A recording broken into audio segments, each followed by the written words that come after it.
Y'all, Kobe Bean Bryant is an excellent basketball player. Outstanding, all-time great, pantheon great basketball player. One of the one of the greatest difficult shot makers I've ever seen grace the league. Outside of Steph Curry, he is probably the greatest difficult shot maker I've ever seen. Five-time champion, two-time Finals MVP, one-time league MVP. Maybe what? How many defensive teams did he make? 9, 10. I don't got it right in front of me. Made a plethora of all-star teams. Like, for real, like a pantheon great player. I have to preface my statements by saying that because I think people think I hate Kobe and I don't think he's a good player. But y'all, the rebranding of Kobe Bean Bryant since his retirement and his unfortunate, untimely passing has been it has been extraordinary. The rebranding around him. Like, I've never seen a rebrand like this before in my life. Like, the mythos surrounding Kobe Bean Bryant is greater than Bo Jackson and Tupac Shakur nowadays. I promise you. Like, 1 minute you hear in order to beat the Boston Celtics, he was in an igloo in Antarctica fighting a real polar bear. Then in order to beat Dwight Howard, he really found some real kryptonite. Then he went and fought an MMA fighter in a desert in about 150 degree weather. Then he went to go fight a shark, underwater to study how to beat the Phoenix Suns. They're like, what? What is this real Bo Jackson? As then one time he stopped this car with his bare hands because Kobe figured out how to be so defensive like this. Like, bro, what is going on? What is really going on? But anyway, I'm gonna get to the point of this whole video. Keon Coleman. Y'all know Keon Coleman, the wholesome young man that played at Michigan State and then Florida State, wide receiver from, how do you pronounce it? Opelousas, Louisiana, Opelousas. I forgot how you pronounce it, right? Young man is very mannerable, very endearing and all of that. And I guess it was a quote attached to his name. I'm hoping that this quote is something that he said for real because I don't want to misquote the brother. What I saw Keon Coleman say is that LeBron got gifted with it. Kobe was nothing crazy with no 50-inch vertical. He was no super fast player, but he worked for everything he got. And I just respect the work and the love that he had for the game. Now, what the hell? Bron got gifted with it. Kobe was nothing crazy with no 50-inch vertical. He was no super fast player, but he worked for everything he got. And I just respect the work and the love that he had for the game. Y'all, stop trying to turn Kobe into this get it out the mud player. Like he talking about Kobe like he was some walk-on. He didn't have no 50-inch vertical. He was no super fast player. Bro, cut it out. Kobe Bean Bryant was 6'6". He was athletic as hell with genetics from an NBA player father who played 8 years in the NBA and then played overseas as well. Kobe had like a 6'11" wingspan and a 40-inch vertical. So maybe he didn't have a 50-inch vertical, but he had a 40-inch vertical and he was 6'6". Like, what are we talking about here? Stop trying to act like he was just this, like he was Michael Redd out there. Acting like the brother was Tom Brady, like athletically, he was Tom Brady. No, he was not. He was not no dude that ran a 140 time.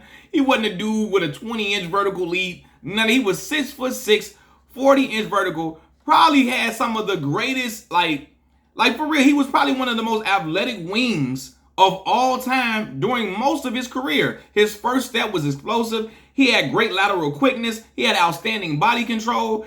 We trying to not make his legend better. We're trying to act like he was just some dude that really wasn't really fast. He really couldn't jump high. He really wasn't that athletic. He really was just a dude that just worked hard, and he worked hard, but he was athletically gifted.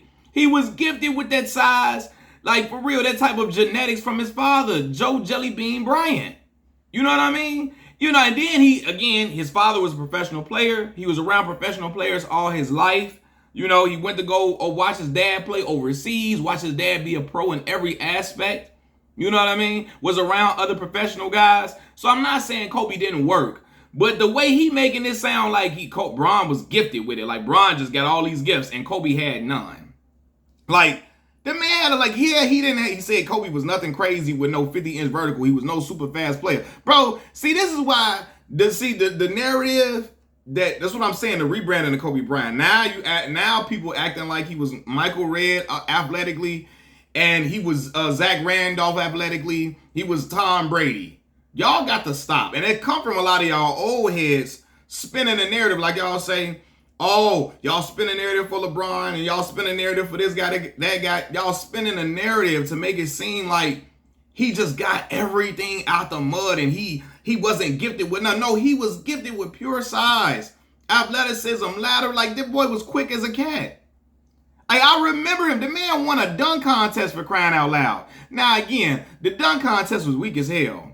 Like, it wasn't a good dunk contest. But he won a dunk contest, though. He won, though, right? And I remember him baptizing players, including Dwight Howard, and when he was in the number 8 jersey, dunking, flying through the air, catching lobs. You feel me? I mean, posterizing a ton of players during his career. So we gonna act like he had a 20-inch vertical. He didn't have no 50-inch vertical. Bro, he had a 40-inch vertical, okay? You know what I mean? Like, but again, the rebranding surrounding him is immaculate from a lot of Kobe fans. Because let them tell it, LA was always Kobe City. Even though we knew when him and Shaq was getting into it, LA favored Shaquille O'Neal by far. Like, to the point where Kobe was really like, people was really like pissed about him ousting, or because really the word on the street was that Kobe Bryant went to Dr. Buss and said, hey man, either me or him gotta go. One of us gotta go. That's what they say he told Dr. Buss. And Dr. Buss chose the younger guy, more spry guy who was in better shape. You know what I mean? Who had a lot more to go in his career. So he chose he chose Kobe. You know what I mean? And then we know with the whole situation with him telling on Shaq's infidelities, when Kobe told on Shaq infidelities, they could no longer play together. And from what I hear in LA, during that time, people was pissed about that. They liked Big Diesel over Kobe. It wasn't until Shaq left and Kobe won without Big Diesel that they started to like, oh man, ingratiate him always. But at first, LA wasn't Kobe City. It wasn't. That was Shaq. Shaq was the dude during that time. Another time, now everybody acting like he was so loved by all NBA players. He was not. He was a standoffish guy. He was very snarky. He was very like Michael Jordan, can be very sociopathic at times. What does that mean? Have lack of empathy for other people, have no regard for anybody else's feelings about anything, talking to people crazy. Like, he was not ingratiating to younger players. He was very rude to them, very disrespectful to them, telling Smush Parker he didn't have enough accolades to talk to him, and y'all make passes for that. It's not okay to tell you to hamper the confidence of your starting point guard, young kid coming out of Fordham University, you know, mid-major level. And truth be told, Smush played well for the Lakers. He averaged 11.1 a game. 11 points a game, I think, for 2 seasons. I might be wrong. In that one season, he averaged 11, I know. Which is solid for a young rookie. It was more than Derek Fisher was averaging some years, right? Now again, the Lakers team was bad, so some of y'all gonna say somebody got to score. But no, Smush wasn't terrible. But you know, Kobe talking to him like he ain't nothing, cussing out all his teammates on camera, all of that, talking crazy to people. He was really standoffish. He was a standoffish guy. And I'm not talking about standoffish where he didn't want to party with people. Standoffish to where, like, he didn't fuck with people. He was like Mike, and he could be known as an a-hole to people. You know what I mean? It wasn't until Kobe was nearing retirement, when he knew his body was breaking down, that he started to be more ingratiating to younger talent and trying to help younger players when he was almost out the door. That's when he started to be more ingratiating to other people. He was not a guy that everybody all NBA players loved. They recognized him as a competitor. They thought he was a great player, but he only had a few friendships in the league like that. He wasn't a dude that just, oh man, everybody loved. He could be really a-hole-ish to a large degree. And I always bring up even when he was coaching them young girls, him throwing shots at one of the girls for going to a dance recital publicly and then trying to gaslight us into believing that he really didn't do that when we all saw him throw shots at the girl. You know what I mean? So he's a very, what's the word? I'm trying to think of the word. Yeah, just an aloof individual at times. He wasn't like, yeah. So, but let everybody else tell it. Everybody loved him. Everybody loved him. Everybody just adored him. And that wasn't the case. Because now everybody act like that.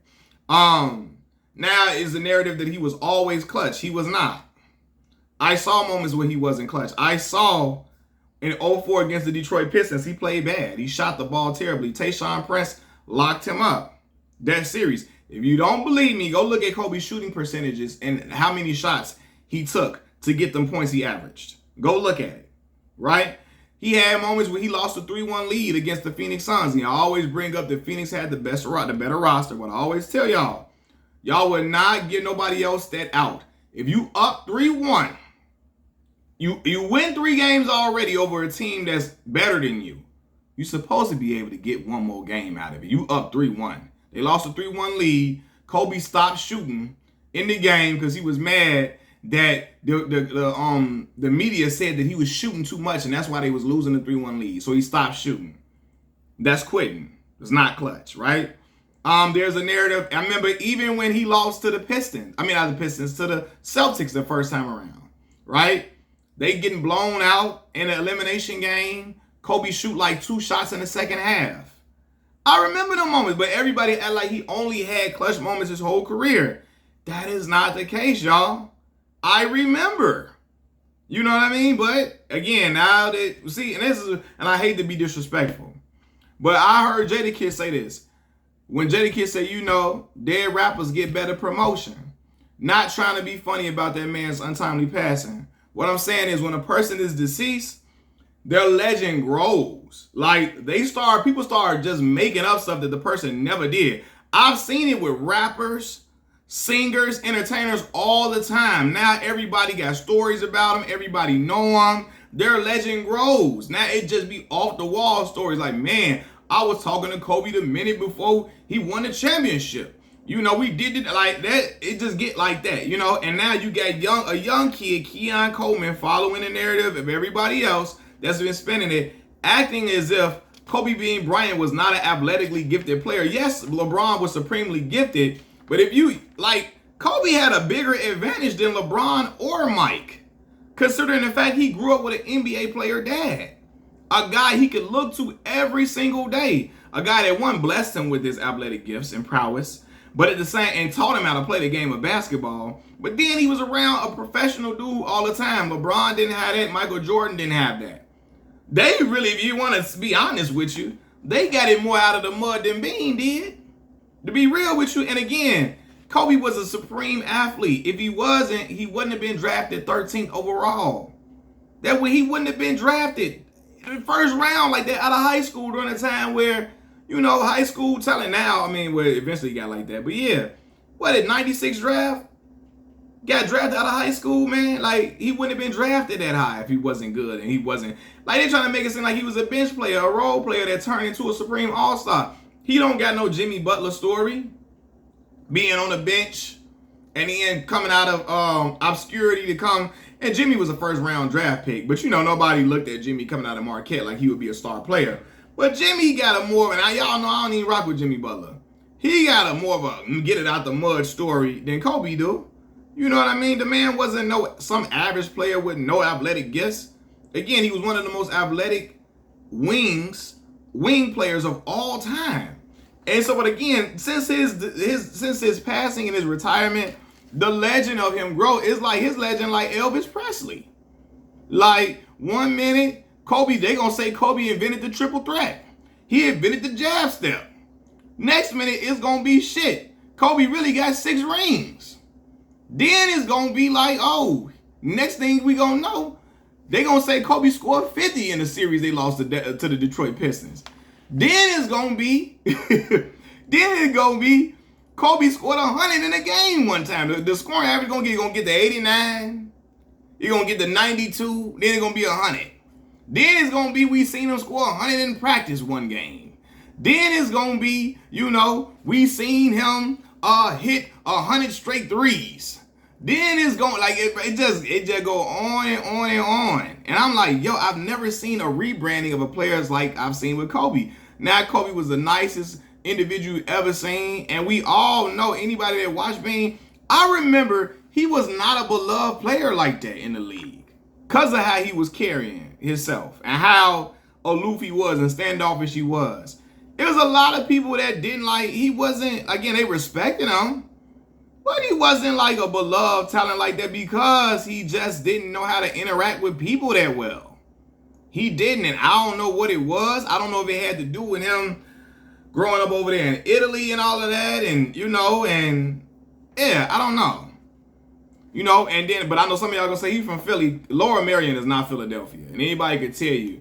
Anybody from Philadelphia, I'm not trying to hate, but they like Philly, like Chicago. They ain't gonna let you claim Philadelphia if you ain't. He was in Lower Merion. That's not Philadelphia. They're like Chicago. Somebody talking about they was in Naperville, like Candace Parker talking about Chicago. Candace, you was in Naperville, baby. You was in Naperville. You probably was living in Chicago as a little kid. But at one point, maybe, but you wasn't up in here on the red line. You wasn't going to Harold's Chicken on the regular. You wasn't getting on that CTA bus. You wasn't getting that Italian Fiesta pizza on the regular. You wasn't going to the, nah, man. You wasn't going to the juke parties at DePaul Hall Center, Candace. So, yeah, so Kobe spent a lot of his time over, maybe him spending time overseas, where at first, he was in solitude because he didn't know the language, and then he learned and all that. I don't know. Maybe they got to do with it, but his character, his demeanor, he was very standoffish, and very he didn't really ingratiate himself to people till he was almost at the end of his career when he realized he wasn't going to win any more championships. His body was breaking down, and then he started to become more ingratiating to people, and some would argue that when him being around like certain talents like LeBron and Dwayne Wade and them individuals and Carmelo, it kind of led to him being more of an ingratiating person to other people because of their personalities and being around them, in Olympic play and stuff like that. Some would say that changed Kobe, but that it is what it is.